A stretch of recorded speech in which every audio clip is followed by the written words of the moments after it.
Hi Mathomagnates, hope you all doing great. Thank you for all your likes, shares and subscriptions.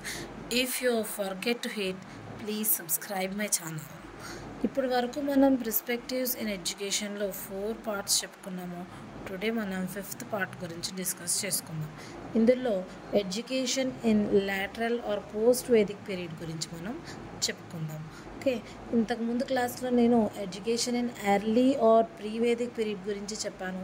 ఇప్పుడు lateral or post Vedic period గురించి చెప్తాను. ఇవన్నీ కూడా మీకు ఎగ్జామ్కి వచ్చి ఇంపార్టెంట్ బిట్సే.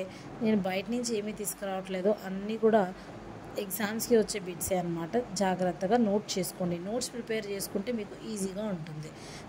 నెక్స్ట్ ఇందులో ఫస్ట్ పాయింట్ చూద్దాం. Based on division of labour, అంటే లేబర్ యొక్క డివిజన్ ఆధారంగా అప్పట్లో కులాలు అనేవి ఉండేవి.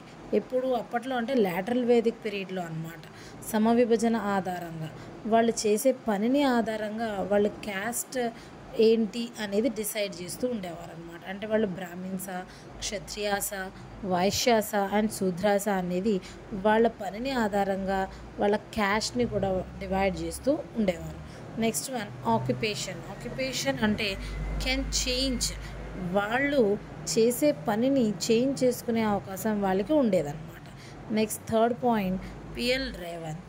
ఇతనిని అనుసరించి వర్ణాల విభజనలో మొదటి కాలంలో పట్టింపులు లేకపోయినా ఆ తర్వాత కాలాల్లో పూర్తిగా సాంప్రదాయంగా మారిపోయిందనమాట. అంటే ఇది వరకు వాళ్ళ పనిని బట్టి వాళ్ళు బ్రాహ్మిన్స, క్షత్రియాస, వైశ్యాస, శూద్రాస అని చెప్పేవారు.